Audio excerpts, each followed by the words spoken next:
Hello everyone, it is me, your lovely host, the Gaming Weasel. Prime Incarnon is honestly one of the most refreshing Incarnon weapons, or I guess adapters, added in to Warframe with the Duviri Paradox update. The Prime was a weapon that is pretty cool and interesting, but sadly it had impact, which basically meant it is going to be pretty poo-poo later down the line, especially now when Slash and Viral are so dominant.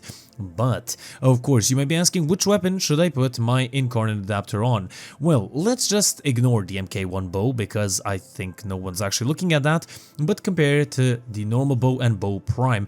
As you can see on the screen, basically everything is lower than the bow prime, which basically means bow prime is the way to go.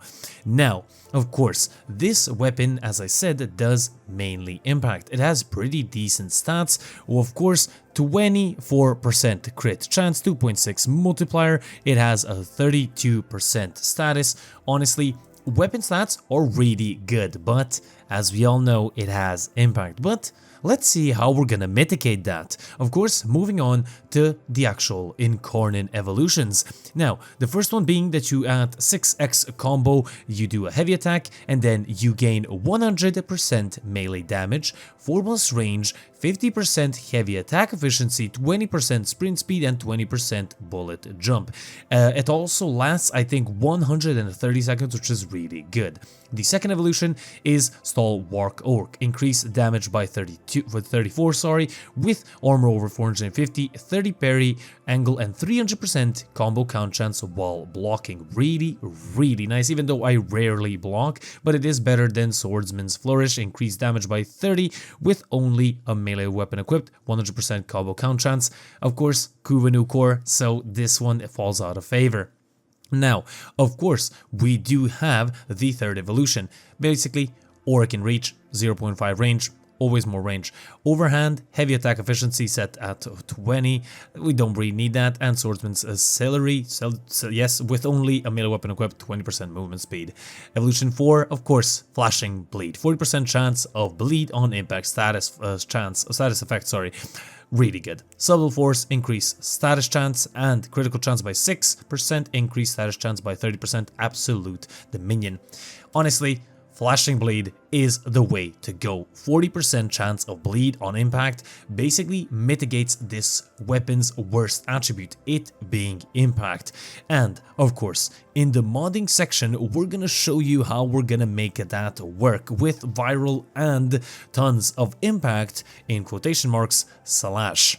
Now, how have I modded my Incarnon Bow Prime? Now, the Bow Prime, as is a weapon, it has a pretty good amount of stats. 24% crit, 2.6 multiplier, 32% status, pretty goddamn good. It has impact, but it does also have puncture, and that's basically it. With the heavy attack, you have no other statuses applied. It is going to be basically just impact.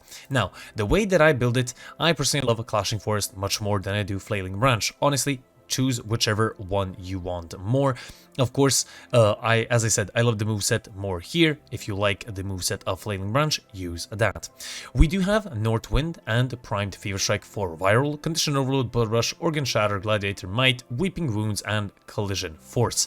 Now, keep in mind, puncture can proc sometimes. That's why I've increased my impact, because as I said, and as you may have seen earlier on with the Incarnon evolutions, when you proc impact, you have a 40% chance of proccing, of course, slash. Basically meaning the more impact you have, the more chances, of course, you have of proccing impact, and also the higher chances of you proccing slash. Now, honestly, impact procs with this build are not a regular occurrence. They basically appear every single time you strike an enemy, basically giving you almost sort of higher chances, actually not sort of, but giving you higher chances of proccing slash. We do have viral because, as we all know, viral and slash is the way to go. Now, viral, of course, does proc as well, as many times as impact does, but basically these two in my gameplay are guaranteed to proc every single time you strike an enemy. Now, of course, Weeping Wounds can be changed out, Gladiator Might can be changed out, for example.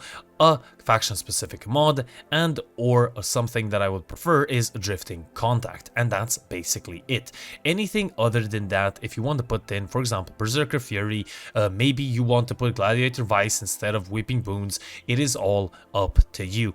Personally, I love the attack speed, I'm not bothered by it, I don't really need an attack speed mod, but it is all personal preference. Should you focus on heavy attacks? Definitely not. Activate your Incarnon form, it's gonna last 120 seconds, and you're pretty much set to destroy everything. And that has been the modding section.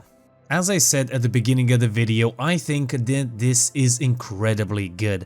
I love that this weapon, the Bow Prime that's been out for ages now, has gotten a refresh, and I think they're doing an amazing job at actually making these older weapons reliable and viable again. And honestly, the Bow Prime has a better Incarnon evolutions than the Inadem in my opinion, but I kind of understand that they didn't want to make the Inadem this powerful. I'm not saying that the Bow Prime is better than some weapons. If you want to clear a room, in my honest opinion, the Glaive Prime or the Zorus is your option, or even the Nikana Prime. Those weapons do tremendously more damage, have better attacks, and of course the Glaive Prime explodes, so they clear rooms faster. But nonetheless, the Bow Prime Incarnon is not the one that you want to skip out on. It is incredibly good, really good with the, of course, moveset. As I said, it depends on your personal playstyle, and honestly, the damage output's good,